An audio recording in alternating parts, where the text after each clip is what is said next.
നിലമ്പൂരിന്റെ MLA. ആയിരുന്ന PV. Anwar രാജിവെച്ചൊഴിവിലേക്ക് June 19-നാണ് ഉപതെരഞ്ഞെടുപ്പ് നടക്കുന്നത്. ഇതിനോടകം യു.ഡി.എഫ് സ്ഥാനാർത്ഥിയെ പ്രഖ്യാപിക്കുകയും എൽ.ഡി.എഫിന്റെ സ്ഥാനാർത്ഥി പ്രഖ്യാപനം ഉടൻ ഉണ്ടാകുമെന്നും പ്രതീക്ഷിക്കാം.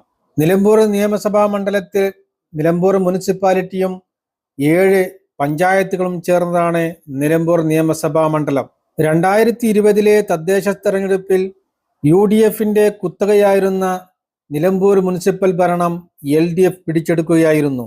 മുസ്ലിം ലീഗിന് ഒരു വാർഡിൽ പോലും വിജയിക്കാനായില്ല.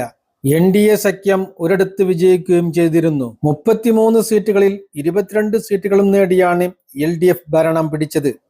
പഞ്ചായത്തുകളിലേക്ക് വന്നാൽ അമരമ്പലം പഞ്ചായത്തിൽ 19 വാർഡുകളാണുള്ളത്. 19 വാർഡുകളിൽ 12 വാർഡുകൾ നേടി എൽ.ഡി.എഫിനാണ് നിലവിൽ ഭരണമുള്ളത്. 7 വാർഡുകളിലാണ് യു.ഡി.എഫിന് വിജയിക്കാൻ സാധിച്ചത്. കരുളായി പഞ്ചായത്തിലേക്ക് വന്നാൽ 15 വാർഡുകളാണ് കരുളായി പഞ്ചായത്തിലുള്ളത്. നിലവിൽ 8 സീറ്റുകളോടെ യു.ഡി.എഫ് ആണ് ഭരണത്തിലുള്ളത്. 7 സീറ്റുകളാണ് എൽ.ഡി.എഫിന് അവിടെ നേടാൻ സാധിച്ചത്. എടക്കര പഞ്ചായത്തിൽ 16 വാർഡുകളാണ് ഉള്ളത്. 16 വാർഡുകളിൽ 9 വാർഡുകൾ യു.ഡി.എഫും 7 വാർഡുകൾ എൽ.ഡി.എഫിനുമാണുള്ളത്. മൂത്തേടം ഗ്രാമപഞ്ചായത്തിൽ 16 വാർഡുകളാണുള്ളത്. 16 വാർഡുകളിൽ 13 വാർഡുകൾ യു.ഡി.എഫും 2 വാർഡുകൾ എൽ.ഡി.എഫും 1 വാർഡിൽ സ്വതന്ത്രരുമാണ് അന്ന് വിജയിച്ചത്. പോത്തുകൽ പഞ്ചായത്തിലെ 17 വാർഡുകളിൽ എൽ.ഡി.എഫ് 9 യു.ഡി.എഫ് 7 ഒരിടത്ത് സ്വതന്ത്രരുമാണുള്ളത്. വഴിക്കടവ് പഞ്ചായത്തിലെ 23 വാർഡുകളിൽ 13 വാർഡുകൾ യു.ഡി.എഫും 10 വാർഡുകൾ എൽ.ഡി.എഫുമാണ് നേടിയത്.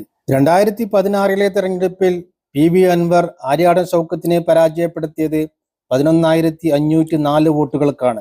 അന്ന് എൻ.ഡി.എക്ക് വേണ്ടി മത്സരിച്ചത് ബി.ഡി.ജെ.എസ് ആണ്. ബി.ഡി.ജെ.എസ് നേടിയത് 12,284 വോട്ടുകളാണ്. 2016 എസ്.ടി.പി.യും നേടി 4,751 വോട്ടുകൾ. 2021 തെരഞ്ഞെടുപ്പിൽ കോൺഗ്രസിന് വേണ്ടി മത്സരിച്ചത് അന്തരിച്ച വി.വി. പ്രകാശാണ്. അൻവർ വി.വി. പ്രകാശിനെ പരാജയപ്പെടുത്തിയത് 2,700 വോട്ടുകൾക്കാണ്. എൻ.ഡി.എക്ക് വേണ്ടി മത്സരിച്ചത് ബി.ഡി.ജെ.എസിൽ നിന്നും സീറ്റ് തിരിച്ചു വാങ്ങിയ ബി.ജെ.പി. തന്നെയാണ്.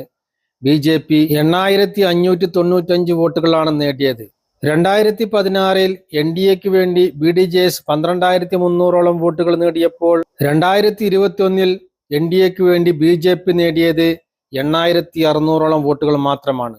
3,700 വോട്ടുകളുടെ കുറവാണ് ബി.ജെ.പിക്ക് നേടാനായത്. 2021 എസ്.ടി.പി.ഐ 3,281 വോട്ടുകളാണ് നേടിയത്. 2016 അപേക്ഷിച്ച് 2021 എസ്.ടി.പി.ഐ 1,500 വോട്ടുകളുടെ കുറവാണ് നേടിയത്. ഈ വരുന്ന ഉപതെരഞ്ഞെടുപ്പിൽ മത്സരരംഗത്തുണ്ടാവുക എൽ.ഡി.എഫും യു.ഡി.എഫും ബി.ഡി.ജെ.എസുമായിരിക്കും. പി.വി. അൻവർ എൽ.ഡി.എഫ് വിട്ടതോടുകൂടി വിജയപ്രതീക്ഷ യു.ഡി.എഫിനാണെങ്കിലും കോൺഗ്രസിനകത്തെ ഉൾപ്പോര് വോട്ടിൽ ബാധിക്കാനും സാധ്യതയുണ്ട്.